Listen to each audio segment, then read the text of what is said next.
Esse é o diário que a avó escreveu entre 2006 e 2013, a meu pedido, porém eu não lembro de forma clara como que foi isso, mas o fato é que ficou esse registro que é extremamente importante para a nossa família. Eu lembro que foi uma sugestão, assim, sempre pensando em futuro, né? E ela escreveu, e para minha surpresa, hoje, depois de tanto tempo, é a primeira vez que eu tô pegando na mão, nem sabia a existência. E isso, com certeza, é um registro para a eternidade, para toda a nossa família. Meu diário, 14 de agosto de 2006. De Adelir Pelosato Cadorim para o primeiro neto Daniel, atendendo seu pedido, vou deixar algo de minha humilde vida escrito nestas páginas.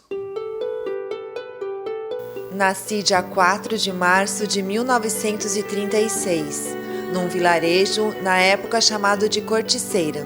Depois passou a chamar-se Rocinha e mais tarde foi mudado o nome para Timbé do Sul. Meu pai se chamava Canuto Pelosato, muito boa pessoa, mas bastante severo e autoritário, mas também um homem muito honrado e justo. Minha mãe, Elisa Bortolucci, também seguia as regras de meu pai. Ela era muito justa e sincera como meu pai. Éramos 6 irmãos, 5 irmãs e um irmão. Era Angelina, Jandira, Adelir, Aquilino, Anair e eu. Meu pai era, naquele tempo, o melhor gaiteiro do Timbé. Ele era famoso até. Ele era muito festeiro, daí ele ia tocar para cá e para lá, né? E fazia festa.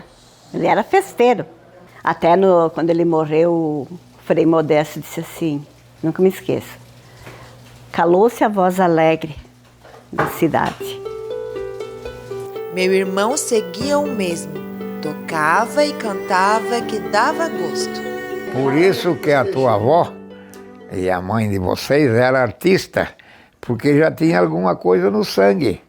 E era nosso vizinho, porque naquele tempo tinha 10, 12 casas no Timbé, e eles moravam ali onde é o pórtico. E ali a gente começou a se conhecer, né, na escola, na infância ainda. Comecei a estudar aos 8 anos. Para mim, não tinha nada melhor na vida para fazer do que aprender a ler e escrever e fazer contas. Ela era uma atriz de nascença, de natureza. Ela não recitava só com as palavras, ela recitava corporalmente também. Ela era encantadora quando recitava. E onde ela recitava? Nas festinhas escolares, 7 de setembro, nos eventos, né, escolares. Aí ela sempre era convidada para fazer. Sempre tinha mais gente, mas ela tinha um destaque, era especial na área, né? Fiquei orgulhosa no dia em que eu fui receber o meu diploma da 4ª série. De todos os alunos, só eu assinei meu nome no livro de honra. Uma das autoridades máximas da mesa era minha professora, que me deu aula na 2ª e 3ª série. Enquanto eu assinava o livro de honra que levaria meu nome até Florianópolis para ser guardado na capital do estado, eu escutei os elogios que ela fez, falando a seu esposo. Esta menina que está assinando o livro foi minha melhor aluna, inteligente, estudiosa, caprichosa, filha do homem mais distinto dessa comunidade de Timbé. O nome dessa professora era Inês Tonelli Napoli. Ela era minha tia e não era minha professora, mas era professora dela. E ela se encantava com os recitais da tua avó. E essa minha tia, Deus o livre, a Adelir era a deusa dela das festas. Sobre a arte, o que a gente sabe é que desde pequena ela sempre gostou muito de trabalhos manuais. Ela sempre comentava que eles não ganhavam presentes, né, comprados, bonecas. As bonecas que elas ganhavam era feita de pano, a nona que fazia. E ela, junto com a tia, da irmã dela mais velha, a minha madrinha Angelina, elas desenvolviam um trabalho. A madrinha fazia as roupinhas das bonequinhas, né? E a mãe pegava espinho de limoeiro e talo de vassoura, né? Que é algo fácil de furar, e montava a caminha para essas bonequinhas de pano, né? Então a madrinha acabou se tornando uma costureira, né? Até que ela pôde com uma certa idade, e a mãe acabou desenvolvendo o artesanato de vime. Então, de algum modo, a gente pode imaginar que a origem do trabalho com o artesanato dela foi com essa brincadeira de criança. Com essas brincadeiras de criança. Eu lembro de umas cebolinhas bem fininhas que ela fazia umas... Eu também fazia umas cadeirinhas. Pegava umas cebolinhas que tinha no potreiro, bem fininha, e colocava assim para fazer o encosto da cadeira e fazia a cadeirinha. Daí eu também fazia. Isso quando criança? Quando criança, para brincar.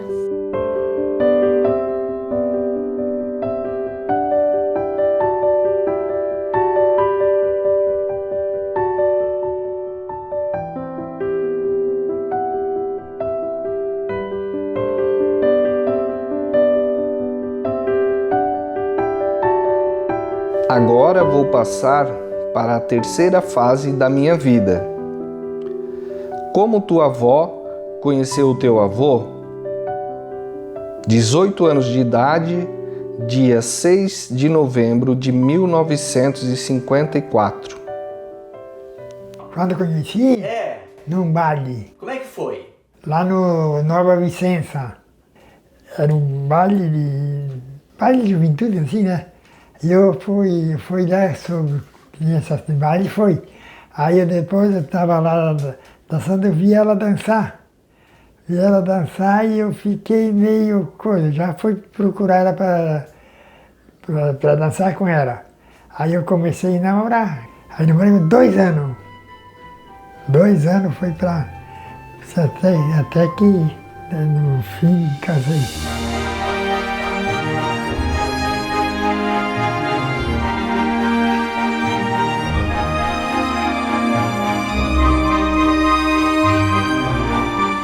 Depois que eles casaram, eles vieram morar no terreno que era da família do meu pai, aqui dentro, no interior de Morro Chato. No começo nós trabalhamos na lavoura, nós dois. E junto trabalhávamos com a lavoura de roça, bananal. Claro que a agricultura é importante, mas naquela época, assim, precisava trabalhar muito, e era um trabalho sofrido, e ela tinha muito filho. Ela tinha 7 filhos enquanto trabalhava na roça. E tinha que subir morros para levar. Inclusive, ela chegou a morar em cima do morro quando eu era bebê. Isso eu escutei, essa história. Muita dificuldade no início da vida deles, que era trabalhar naqueles morros, que para chegar lá já chega lá cansado, mas isso o pai e a mãe fizeram muito, né?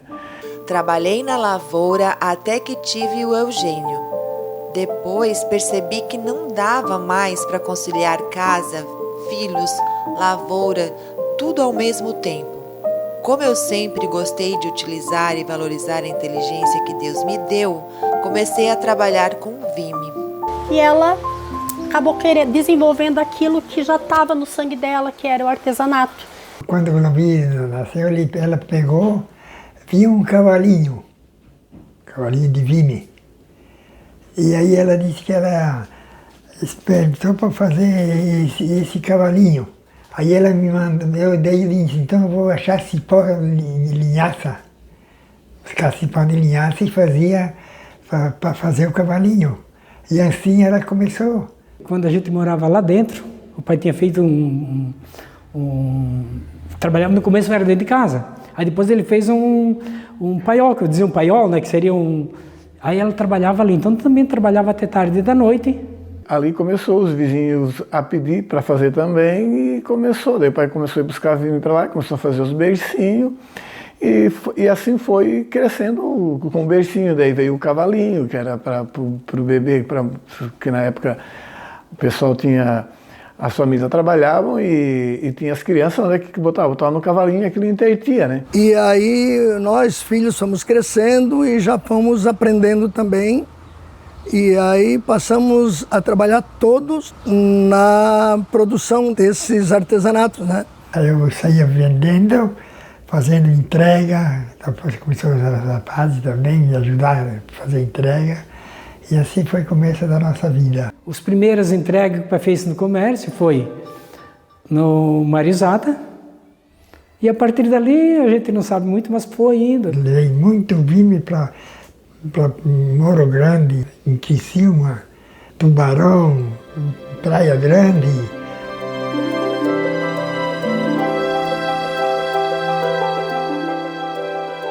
Ela viu no artesanato uma maneira de não ficar só trabalhando na roça, né? Então, uma maneira de talvez até uma condição para os filhos a ter alguma coisa diferente para fazer. E foi isso que foi o começo do Vime, no caso. Nós trabalhávamos todos juntos no mesmo ambiente, né? Porque a gente chamava de paiol. Nós tínhamos o paiol para trabalhar, que era uma construção que meu pai fez, exclusivo para isso, para trabalhar com Vime. E aí nós trabalhávamos todos juntos, a mãe liderando e nós, filhos, trabalhando junto, aprendendo, né? E dando continuidade. E ali foi indo, do bercinho cavalinho, começou com as cadeiras e por fim a gente fazia uma casa completa toda de Vime. Isso foi tudo um trabalho que começou pela mãe e a mãe foi passando para todos os filhos. Hoje nós somos em 8 filhos e todos eles, praticamente, se fosse hoje para trabalhar com o Vime, saberiam fazer. Como ela, a gente tinha dúvida, a gente dizia assim, ó mãe, como é que funciona isso? Ela ia lá e dizia, não, é assim, tu faz dessa maneira que vai funcionar direitinho. Ela dava a coordenação do trabalho. As pessoas vinham, né, de longe, né, traziam umas fotos, assim, às vezes da revista e mostravam o que ela fazia. Ela conseguia fazer. Às vezes via alguma coisa de diferente, ela dizia, não, isso aí se é Vime, a gente tem condições de fazer também. Se fez muita coisa. A gente fazia até mobílias assim, de casa de praia, estante, roupeiro, cama, beliche, tudo era feito com Vime, revestido de Vime. Cestos, né, também, corbélia, de tudo isso ela fazia, foi criatividade assim dela. Olhava, às vezes pegava de uma foto, né, e procurava fazer, copiar aquilo ali e fazer. Como o artesanato é trabalhoso por ser manual, não dávamos conta dos pedidos. Os filhos foram crescendo e ajudando. Fomos criando peças até que já trabalhávamos com 80 tipos diferentes. Começou a vir aqueles pedidos assim, de 50, 100 berços e tu tinha que entregar. Então, aí não era só aquele pedido, tinha vários, assim, começou a ter uma grande demanda na época, né? E que o Vime estava assim no auge. E então não dava conta mesmo, né? Às vezes assim a gente trabalhava no período do dia e depois à noite levantava de madrugada para conseguir dar conta do serviço, né? Era bastante, como ser muito demorado, né? Exigia bastante dela. Ela não media esforço para o trabalho dela, gostava do que fazia. De noite ela trabalhava até madrugada, da vez quando tinha bastante móvel. Mas às vezes também eu ajudava a trabalhar também. Então, nós tinha vezes, tinha uma para entregar, nós precisávamos entregar encomenda, que nem hoje, nós tinha que dar e trabalhar bastante, né, para poder fazer entrega, que não dava quase conta. E ali mudou muito a vida da família, né? Que na época o artesanato tinha bastante valor e mas foi o que nós hoje, o que nós podemos dizer, que foi uma coisa que levou a família a ter um ganho maior, né? Ela conseguiu dar uma qualidade melhor de vida para a gente através do artesanato. O Vime foi o pé direito nosso, que ela me tirou da lavoura. Se ela não começa a fazer móvel de Vime, eu tinha que botar estufa, botar as coisas de lavoura. Então, assim, eu acho que a história é uma história de superação, na verdade. Ela era uma pessoa assim que vivia além do tempo dela, porque se a gente for olhar o histórico da família, ela é que enfrentou tudo. Hoje a gente fala em empoderamento feminino, mulher à frente do seu tempo, mulher empreendendo, conduzindo uma família, e de certa forma na família foi ela. Ela queria dar uma vida boa para nós e fazer algo que ela gostava, porque ela tinha o dom, né? Como a gente sabe, como ela começou a fazer sem ninguém ensinar, é uma coisa que vinha dela, né? Esse dom de trabalhar com as mãos. Eu acho que ela é uma artista. Ela veio com esse dom artístico, ela veio, porque fazer o que ela fazia assim com aquelas mãos também tem que ter um dom, né?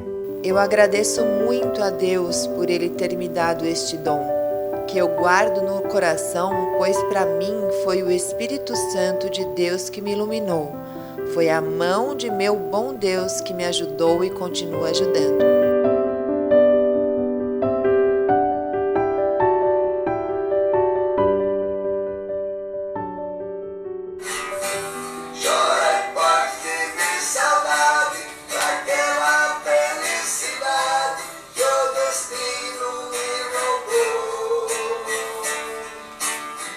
Desde criança, nós somos incentivados pelo pai, pela mãe, a cantar. E ela nos ensinou assim, cantar em dupla, né? Aí começamos a cantar eu e a minha irmã Justina.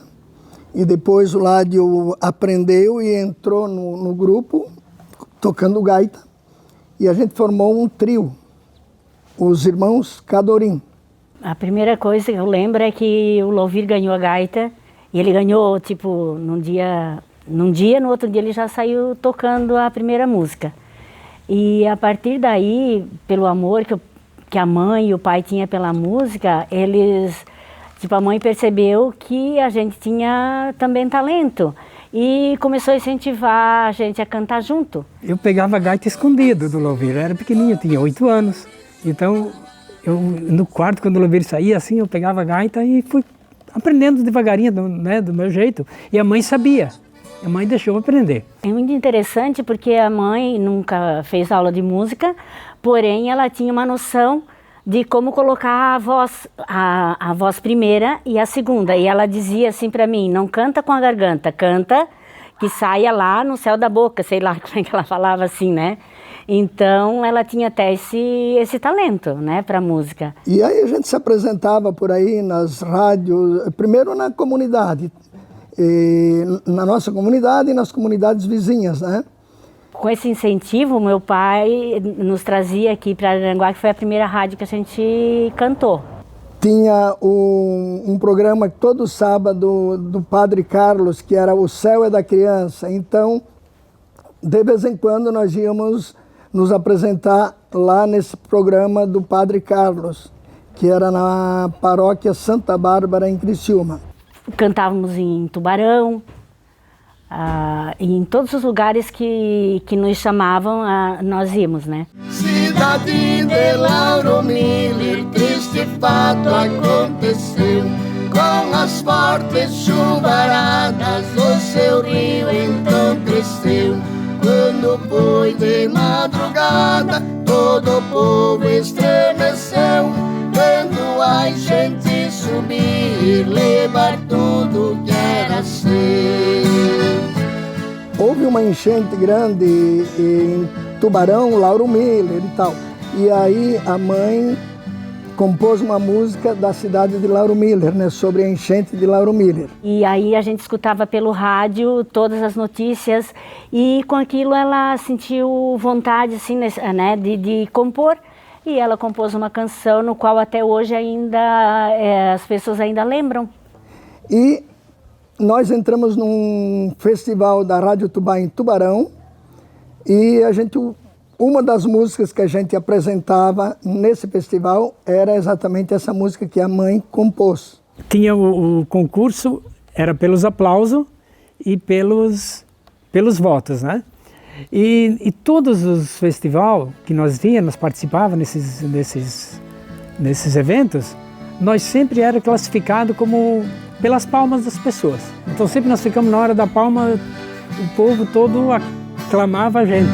O clube foi o primeiro que as águas iam levando, com 8 pessoas dentro, um chorando, outro rezando. E pelas tábuas do forro eles iam se agarrando. O clube engalhou num prédio e lá um homem foi salvando. Talvez isso venha realmente do sangue do nosso avô. E com o incentivo da mãe e do pai, a gente seguiu isso. Entre nós irmãos, somos em 8, todos tocamos algum instrumento.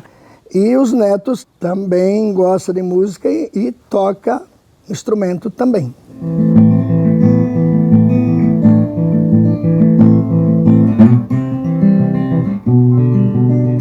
Ela estava sempre cantando, né? E sempre cantando, e sempre junto com a gente. No dia a dia, no artesanato, a gente sentava, um estava fazendo um beicinho, o outro estava tecendo um beiço, o outro estava mexendo num cavalinho, fazendo um cavalinho e tal, mas sempre tinha música, então a gente passava assim um dia cantando. Todas essas músicas antigas que ela sabia, porque ela sabia muitas músicas, ela puxava e nós ia aprendendo. Tanto é que a gente sabe várias músicas lá de quando ela era nova, porque ela sabia muita música. Ela tinha um repertório enorme de músicas antigas e como nós trabalhávamos todo mundo junto, a gente cantava todo mundo junto ali. Foi criando-se umas duplas, né? Então, um fazia a primeira, outro fazia a segunda, e ela sempre cantando junto, né? Então, nas reuniões de família, tu podia ver, ela sempre estava ali cantando.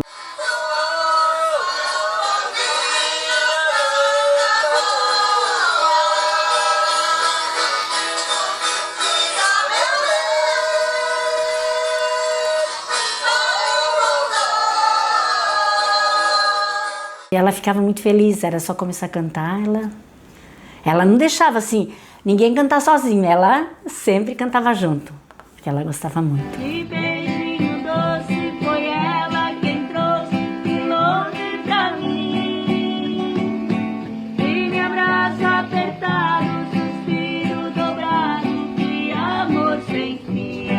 Ela no próprio trabalho, ela ficava cantando, né, sempre incentivou a música, né. É ela que incentivou. Me lembro quando o Muri era pequenininho, ela deu um cavaquinho para ele e ela fez ele cantar É Só Pegar no Cavaquinho, bem pequenininho, né? Então ela incentivou eles. Os filhos a tocar, é. Ela ficava olhando a gente tocar, incentivava, gostava de ver. Puxava uma música assim, quando eu comecei a aprender umas músicas do tempo dela assim, era só puxar a música e ela já saía cantando. Não precisava nem dizer que música que era, ela já sabia pelo som da gaita que música que era. E muito tempo passou, pensando em ser tão feliz, mas a Teresa adotou, felicidade não vi. Agora até, né, também que ela esquecia algumas coisas, mas a música ela não esqueceu nada, nunca. Eu podia puxar qualquer música e ela já cantava comigo, às vezes eu esquecia a letra e ela não. Ela sempre gostou, mesmo quando ela estava com Alzheimer, ela conseguia decorar ainda músicas, né? Ela assistia uma missa, ela cantava todas as músicas da missa. Colhei as oferendas deste vinho e deste pão, e o nosso coração também. E essa foi a vida nossa, com a música e com a mãe, aquilo que veio dali. Né? A mãe cantava, o nono era gaiteiro, a família da mãe, né? E assim veio essa música, fez parte da vida nossa.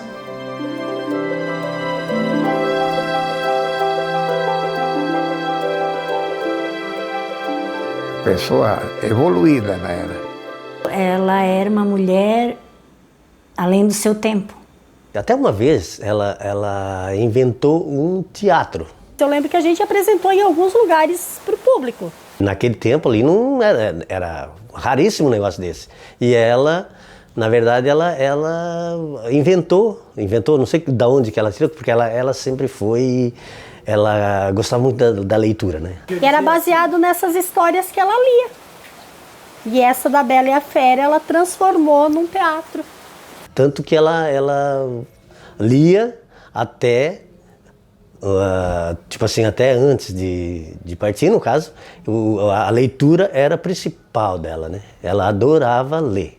Como ela lia muito, desde nova e solteira, assim, ela sabia todas as histórias de conto de fadas e outras muito mais, né? Que ela tinha também o livro das Mil e Uma Noites, então naquele livro tem muitas histórias, né? Então tudo ela sabia decor. Daí quando nós estávamos ajudando, trabalhando com ela, tecendo carrinho, cavalinho, assim, porque era um serviço fácil de criança trabalhar, né? E a gente ajudava, então ela contava história para ficar mais divertido, né? O momento de a gente estar ali, né, junto com ela, trabalhando. Mudava de voz, eu me lembro que ela mudava de voz quando vinha o Lobo Mau, tal. Ela sempre foi assim, uma artista, né? E a gente amava, né? Começava a trabalhar, já pedia para ela contar. Daí os amiguinhos da gente vinham para brincar, né? Daí a gente, além de trabalhar, a gente brincava também. E como eles chegavam, às vezes a mãe estava contando história e eles também, né, ficaram interessados e começaram a vir. Aí vinham todos, né? Eram várias crianças, menina, menino, e todos sentavam todos ao redor, escutando ela contar as histórias. Era muito legal, isso ficou na minha memória, assim, como uma coisa muito boa. E mesmo depois, já na velhice ali, que ela estava doente, mesmo assim, ainda tu vinha aqui na casa, ela sempre tinha um livro e ela lia muito. Ela lia bastante. Os netos, né, de vez em quando, algum trazia e ela devorava, né, os livros, assim, lia rapidinho, ela terminava de ler, de tanto que ela gostava de ler. Muito obrigada, Mariana, pelo presente que tu me deu, tá? Seja feliz para sempre. E ela sempre, atrás dela, ou do lado dela, tinha livros. Ela sempre tinha livros. A leitura para ela, acho que era primeiro lugar, né? Eu fiquei 4 meses cuidando dela lá na praia, né? Com deles, né? Porque era o tempo de pandemia. E eu também tive que parar de trabalhar e eu fiquei cuidando deles lá. E eu pedi para sair, eu disse que eu ia caminhar um pouquinho, né? E eu pedi se ela não se importava de ficar sozinha. Daí ela me respondeu assim, que não. Que enquanto ela tivesse um livro na mão, ela nunca estaria só. E que... Aí ela também fez um comentário que sem sair de casa, enquanto ela lia, ela ia para vários lugares, né, sem sair do chão. Então aquilo transportava ela para lugares que ela imaginava através da leitura. Né? Ela não foi uma pessoa que viajou muito, mas os livros fizeram ela viajar.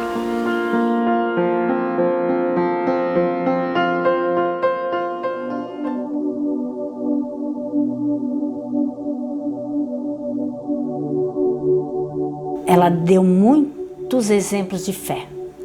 Ela gostava muito de rezar, muito, muito. Sempre de noite a gente rezava o terço, né? Sempre de noite rezava o terço. Eu sei que ninguém ia dormir sem rezar. Ela e o pai, eles rezavam ajoelhado. E a gente tudo sentado ao redor. No tempo que não tinha energia, a luz de lamparina, a gente rezava o terço todas as noites. Todas as noites. Quando a gente era criança, a gente morava ali bem no interior aqui do Morro Chato. E nos domingos a gente vinha a pé para participar do terço ou, quando tinha missa, participar das missas. Com a sandália na mão, chegava ali quando tem o rio que passa ali no Morro Chato, a gente ia lá, lavava os pés para botar o calçado para ir para o terço. O domingo era sagrado. Primeiro, antes de a gente sair para algum lazer, para visitar um parente, que ela gostava sempre de visitar, ou a nona, um lado do outro. E primeiro, de manhã cedo, a primeira coisa tinha que ir na igreja. Não tinha não querer. Vai sim. Tem missa agora, vai lá, ou tem terço, tem que ir. Vamos todo mundo junto. Era o que ela dizia, vamos, ninguém pode ficar em casa, todo mundo para a igreja.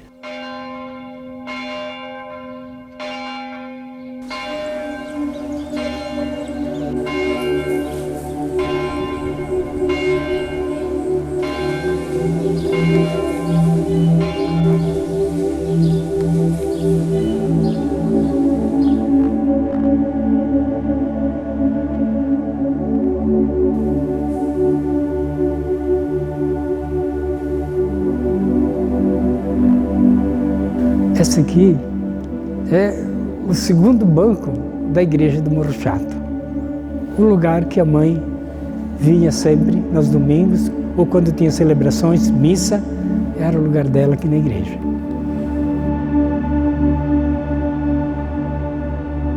Todo domingo era o lugar, ela chegava aqui, já era sagrado o lugar dela. Ela e o pai, era aqui o lugar que eles sentavam. Nós ficávamos naquele segundo banco ali, e a nossa oração. Eu acho que é um lugar que ela poderia ficar mais concentrada para oração.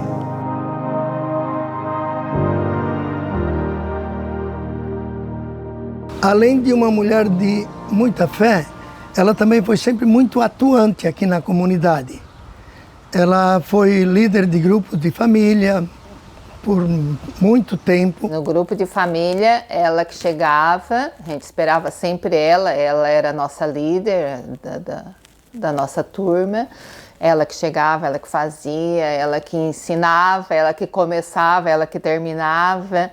A gente ficava direto, ela sempre muito ativa, ela nunca faltava. Ela e o seu Antônio sempre. Ela sabia tudo, assim, as partes da Bíblia, ela que já sabia onde é que estava tudo, pra gente procurar.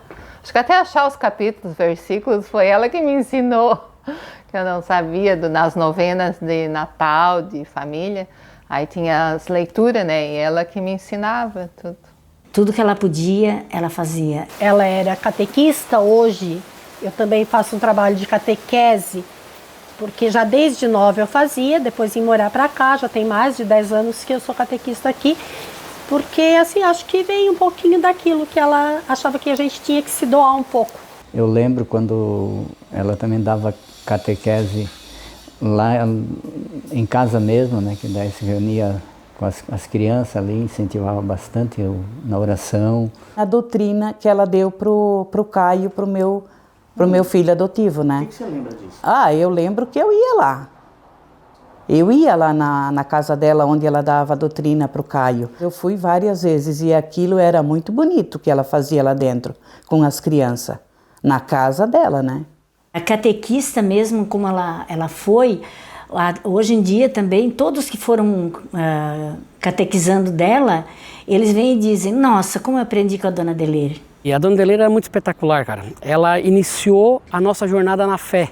Eu, graças a Deus, me tornei um ajudador da igrejas, de todas as igrejas, na verdade, porque ela começou lá atrás, né? Ela nos incentivou a ajudar a fazer o bem sem olhar a quem, né? Começou com ela, aos 8 anos de idade. Ela fazia parte da liturgia. Apostolado da oração, ministro da Eucaristia.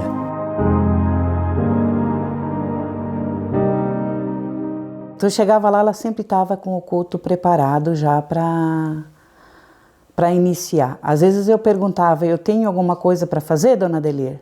Ela dizia, olha, eu quase tenho tudo preparado. Ela era uma pessoa muito querida, que cuidava muito ali na hora do culto, ali da oração. Ela era muito, assim, muito prestativa, muito...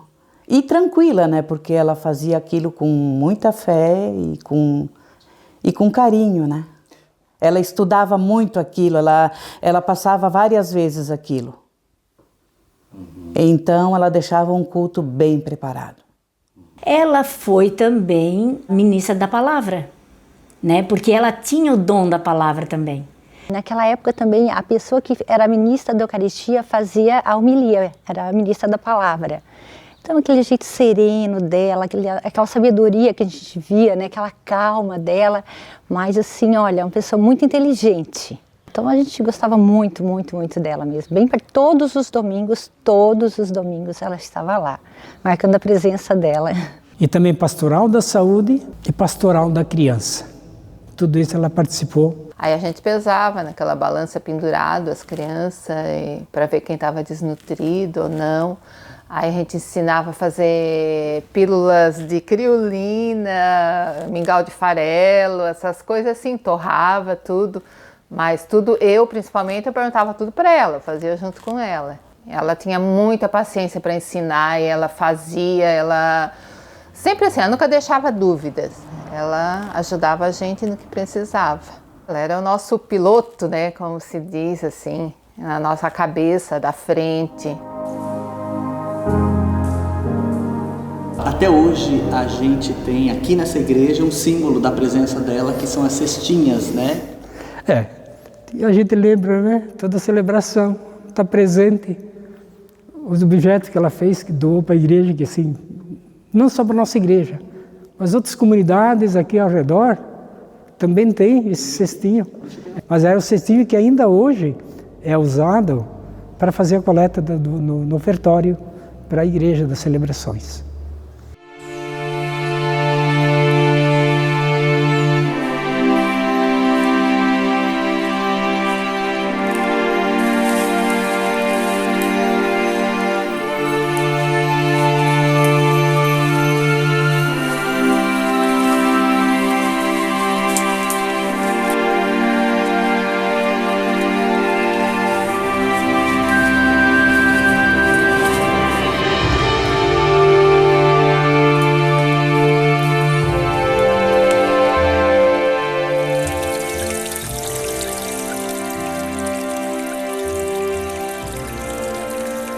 Sempre ouvi falar nesse morro, nessa água do morro, que vem desde o tempo que o meu pai era solteiro ainda, né? O meu pai, na juventude, ele estava doente. Eu acredito até que na época eles não sabiam identificar, mas era uma depressão.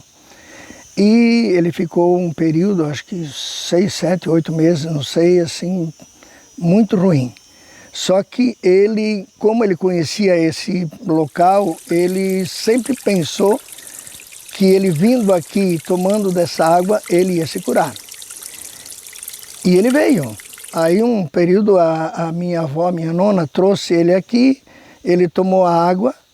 Tomando a água, ele disse que ele vomitou. E após ele ter vomitado, ele se sentiu melhor e a partir dali ele se curou. Então, aí aumentou ainda mais o credo dele, acreditar que essa água tem um poder de cura.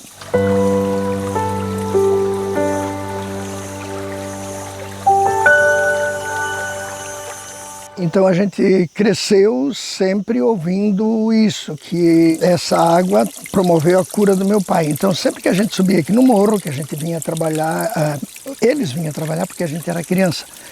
Então se passava por aqui, vinha nessa fonte, rezava uma oração, tomava água e isso foi passando de pai para filho. Hoje os netos seguem essa mesma devoção, né? Não é por nada que hoje nós estamos aqui. Isso que a avó fazia desde pequeno, quando nós era criança, nós vinha para o morro aqui e sempre tinha o terço. Ave Maria, cheia de graça, o Senhor é convosco. Bendita sois vós entre as mulheres, bendito é o fruto do vosso ventre, Jesus. A gente vem com essa devoção, e porque existem outros fatos, né, que a mãe sempre conta sobre os filhos, e ela era muito devota de Nossa Senhora, e até porque essa Nossa Senhora, ela é a Nossa Senhora dos remédios também. Na verdade, essa santinha foi um presente do Dia das Mães. Eu doei, na época que eu ia para a escola, teve a festinha do Dia das Mães, e eu dei como presente para minha mãe essa imagem. Como o pai sempre falava que um dia ele queria fazer uma grutinha aqui em cima e botar uma imagem de algum santo, a gente usou essa mesma imagem e trouxe para cá. Isso depois do episódio que aconteceu com a minha irmã. Me contam, né, que quando eu tinha 8 meses, eu passei mal, a mãe morou um tempo aqui no morro porque a gente era tudo pequeno, era difícil de subir esse morro. Então eles fizeram um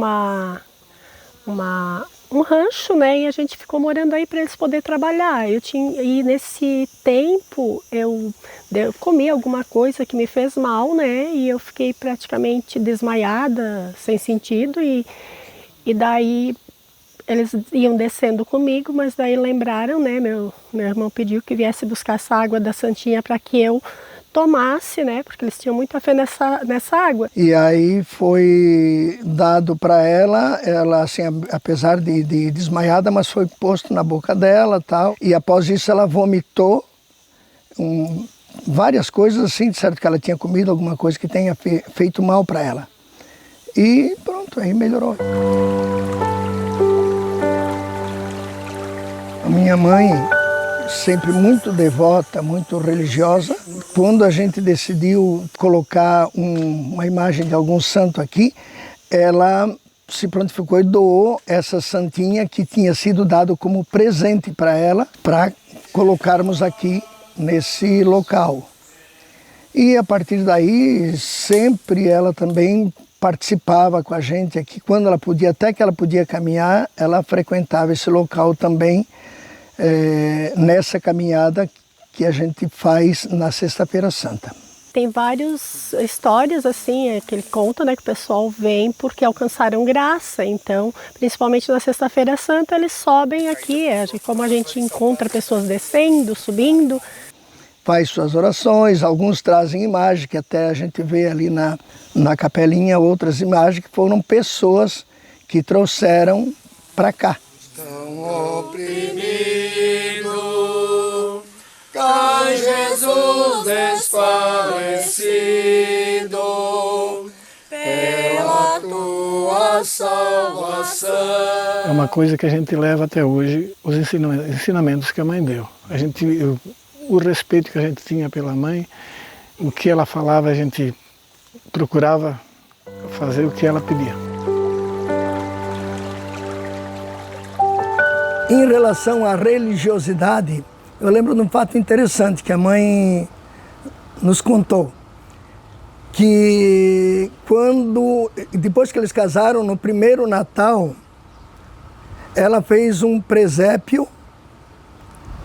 E quando o meu pai chegou em casa e se deparou com aquele presépio, ele ficou tão impressionado que ele, sem falar nada, ele voltou lá para o Morro Chato e foi lá na venda e comprou um vestido e levou de presente para minha mãe.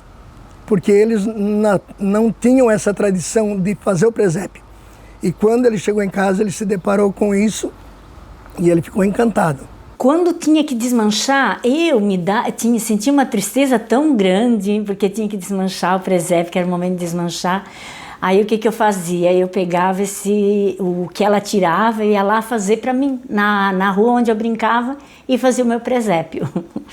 E eu até hoje, eu não tenho, acho que já tem uns 40 anos, eu nunca deixei de fazer um ano sequer nas igrejas. Aonde eu vou, aonde eu moro, vamos dizer assim, né? Que eu passei por vários lugares, sempre fiz o presépio. E isso também veio dela, né? Do amor que ela tinha pelo presépio. E eu, quando faço, e ela também, de certo, era assim, né? Com o intuito de evangelizar. E essa tradição de fazer o presépio, ela continuou enquanto a minha mãe teve vida, sempre teve o presépio. Na minha caminhada por esta vida, minha preocupação foi praticar a justiça. Não sei se fiz o suficiente, só sei que tentei fazer o bem. Um dos ensinamentos da minha mãe era que sempre fôssemos verdadeiros, que o bem mais precioso que nós temos é o nosso nome.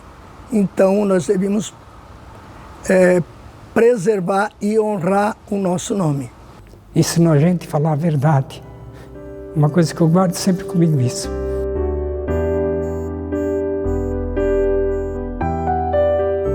A minha mãe sempre teve muitas dores nas articulações, nas mãos principalmente. Acredito até que seja talvez pelo esforço de trabalhar no artesanato com vime, coisa assim. Mas ela sempre foi muito paciente, ela soube aceitar, ela aceitava isso como que fazia parte da vida. E quando ela doente, uma coisa que sempre me marcava é ela chegava lá, ela estava com dor, e o que ela dizia? Eu tenho que passar, eu tenho que aguentar. Isso aí, ela sempre falava. Ela levou as dificuldades dela, a doença, que ela sempre teve assim, dores, teve reumatismo e coisa. E a gente via que ela tinha dor, e a gente chegava lá, ela com aquela dor, fazia as coisas, ela reclamava, mas depois, não, mas eu tenho que aguentar. E ela, isso aí que sempre marcou muito. Eu tenho que aguentar, quer dizer, com tanta dor e a paciência de aguentar aquela dor. Ela tinha muitas dores, né? Mas tu não via ela desanimada. Ela sempre, como eu acho que seria o que? Altivez. Ela era uma mulher assim, altiva, né? Tu não olhava ela, tu nunca viu ela de cabeça baixa. Ela sempre foi uma mulher muito forte a respeito de problemas. Ela nunca se deixava se abater por aquilo que não estava dando certo. Ela sempre estava ali, se tu olhasse para ela, ela estava sempre de cabeça alta. Ela foi uma pessoa assim especial. E para mim acho que ela foi uma pessoa diferente, assim. Uma pessoa de Deus, uma pessoa que sempre serena, que ela falou que ela nunca teve medo de um dia Deus levar ela, porque a pessoa tem que estar preparada. Então eu acho assim que ela sempre foi preparada para isso. Uma pessoa de fé, né? Ela era uma pessoa boa e honesta, era uma pessoa de muita fé. Ela tinha muita fé, e não tinha medo de dizer que não devia. Ela sempre tinha aquela fé que dava, e dava mesmo. Ela tinha uma fé muito forte, assim, uma fé firme. Então ela sempre dizia, Deus vê, Deus provê, que a gente tem que confiar em Deus. Pra mim, a minha mãe é algo assim que eu vou lembrar a vida inteira dela como um ser iluminado. A minha mãe era guerreira e muito forte. Mulher muito forte. Eu acho que se eu tivesse metade do que ela foi, eu estaria bem contente. E ela era guerreira de verdade, não é falando porque era minha mãe, não. Era a mulher, no caso. Ela não era de estar fazendo muita brincadeira, mas ela sempre amava as pessoas, os netos, de uma forma igual. Nunca quis que nenhum se sentisse diferenciado. Meu peito fica pequeno para abrigar tanto amor que sinto por todos. Embora eu não saiba me expressar, mas acredite, tenho muito amor para dividir com todos vocês. Para todos os que irão chegar, ainda tem lugar no meu coração. Te amo. Tua avó, com muito carinho.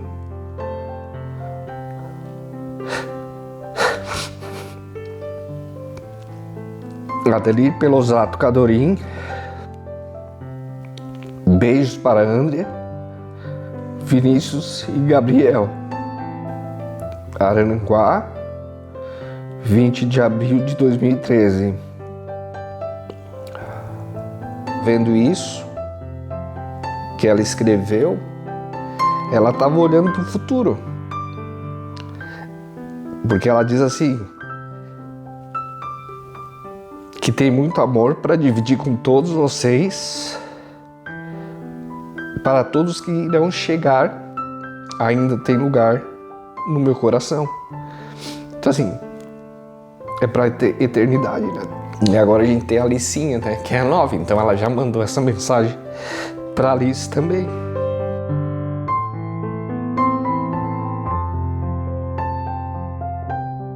Deus te abençoe e te faça feliz. Sempre, até no último dia né, últimas horas, né, e ela me beijou, que eu fiquei até os últimos momentos, quase não, mas quando eu fui dar tchau para ela, ela parece que quis dar um abraço, assim, me abraçou e me beijou, ela estava ali naquela situação, e me abraçou e me beijou.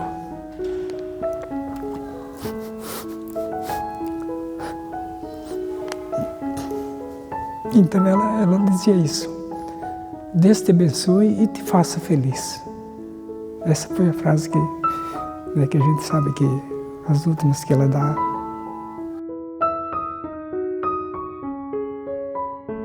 Se fosse escolher uma palavra para sintetizar quem ela era, que palavra seria essa? Amor. Amor e dedicação para os filhos, né? Guerreira. Uma mulher guerreira. Muita força. Mulher de muita força. Amorosa. Perseverança. Coragem. Inteligente.